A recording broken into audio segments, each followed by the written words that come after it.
مکہ مکرمہ سے مینا جاتے ہوئے احرام کب باندھنا ہے؟ میں نے اس پر تحقیق کی کہ افضل کیا ہے، جی کیا 8 کو باندھنا ہی افضل ہے؟ تو علماء کی صراحت ملی کہ نہیں، 8 کو ہی باندھنا افضل نہیں ہے، پہلے باندھنا بھی افضل ہے۔ کیا بات ہے، زیادہ مشقت ہے اس میں، جتنے دن احرام میں رہے گا مشقت ہوگی، تو پہلے باندھنے میں زیادہ نیکی ہے۔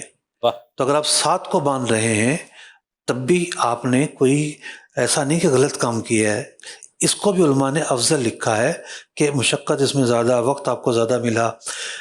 یہ جو ہے نا احرام کے دوران لمحات اور وقت، یہ میٹر چالو ہو جاتا ہے عبادت کا۔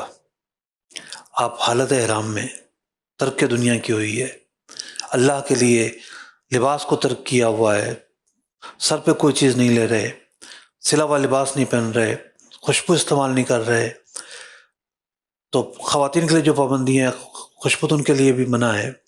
تو یوں بندہ اجتناب کر رہا ہے، حلال چیزیں بھی چھوڑ دی ہیں، تو یہ ایک کیفیت ہے، ایک ایسی کیفیت ہے کہ جس کے اندر نیکیاں شروع ہو جاتی ہیں، عبادت شروع ہو جاتی ہے۔